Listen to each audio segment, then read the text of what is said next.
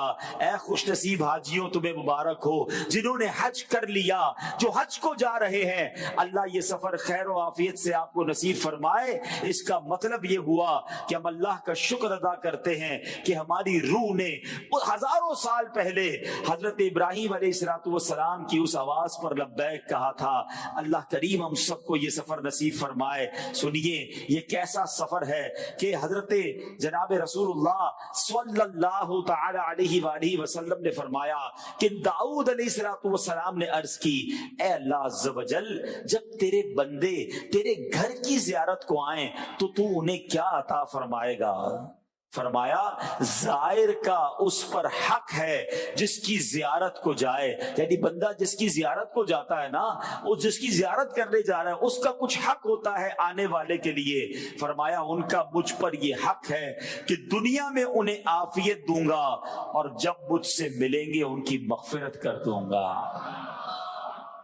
اے حاجیوں تم کتنے خوش نصیب ہو. سبحان اللہ، روایتوں میں آتا ہے کہ عرفہ کے دن وقوف کرنے کا حال یہ ہے کہ اللہ عز و جل آسمان دنیا، سبحان اللہ، روایتوں میں آتا ہے کہ عرفہ کے دن وقوف کرنے کا حال یہ ہے کہ اللہ عز و جل آسمان دنیا کی طرف خاص تجلی فرماتا ہے اور تمہارے ساتھ یعنی ان حاجیوں کے ساتھ ملائکہ پر مباحات فرماتا ہے. ملائکہ کے سامنے گویا فخر کا اظہار فرماتا ہے میرے بندے دور دور سے پراگندہ سر میری رحمت کے امیدوار بن کر حاضر ہوئے، اگر تمہارے گناہ ریتے کی گنتی اور بارش کے قطروں اور سمندر کے جھاگ کے برابر ہو تو میں سب کو بخش دوں گا۔ میرے بندو واپس جاؤ، تمہاری مغفرت ہو گئی اور اس کی جس کی تم شفاعت کرو۔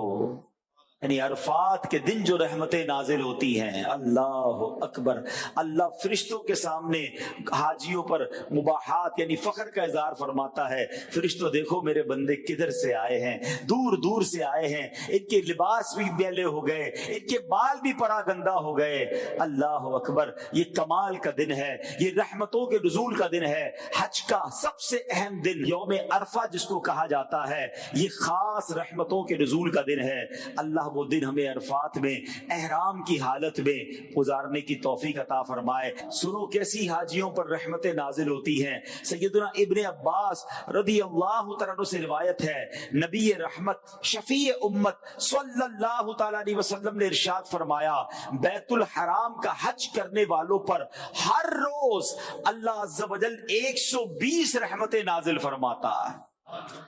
60 طواف کرنے والوں کے لیے، 40 نماز پڑھنے والوں کے لیے اور 20 نظر کرنے والوں کے لیے۔ جو حج کرنے کے جاتے ہیں نا، حاجیوں کو مبارک ہو کہ اگر کوئی صرف کعبے کے سامنے بیٹھ کر کعبے کو دیکھ بھی رہا ہے، دیدار بھی کر رہا ہے، تو اسے اس وقت 20 رحمتیں ان کے لیے نازل ہو رہی ہیں۔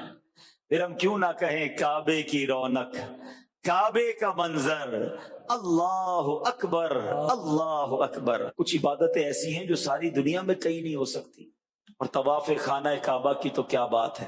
اے حاجیوں، تمہیں یہ موقع ملے گا جو دنیا میں کہیں اور نہیں ہو سکتا۔